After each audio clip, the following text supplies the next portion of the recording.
I want to welcome you back to Devos here today. And today I'm excited because we're talking about a subject matter that means a lot to me. And it's right here, increase faith in others. We're going to talk about you being blessed because you're pouring yourself into other people that they would have increased faith in themselves.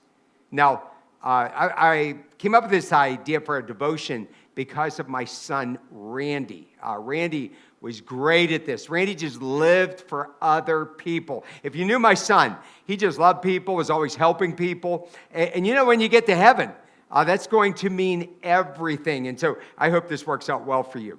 Now, my son and I, we had this saying between the two of us that if I don't do something good for someone every single day, then it's just a waste of a day.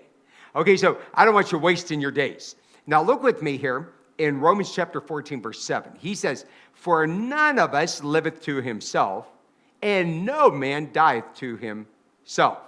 So listen, you're either going to be a blessing to people or you're going to be a curse to people. Either when you leave this life, people are going to be like, wow, I can't believe he or she is gone. I miss them, and they were so helpful to me. Or you are a burden to other people. Nobody just lives to themselves. And in fact, if you do just live to yourself, then you have the most miserable life because that was never designed by God. Now, back in the earlier 1800s, Charles Blondin, okay, now he walked the tightrope. So he would put the tightrope all across the Niagara Falls. Then he would get somebody in a wheelbarrow. Could you imagine this? They would sit in a wheelbarrow and he'd take them across the tightrope. Okay, one time he got a man to go and get on his back, Charles's back, and he went across that tightrope blindfolded. Okay, that's crazy. But I want you to imagine what Charles had to feed into this guy that was on his back to trust in him. Okay, people do crazy things and also wonderful and great things if we can get them to believe in themselves or to believe what God is going to do. Most people do not have the faith that God can do great things through them. Now, more people would do more things for God if they had that one person, and I hope that you're that person. You know, most people, when they think about seeing the light at the end of the tunnel, they don't look at that as being hope. They look at that as an oncoming train, that they're going to be in a train wreck. Okay, and that's actually how most people think. Now, look with me here in 1 Samuel 16, verse 7. And the Lord's talking to Samuel. And if you remember back at this time, the people wanted Saul, this tall, good-looking, muscular, winsome personality guy, to be the king.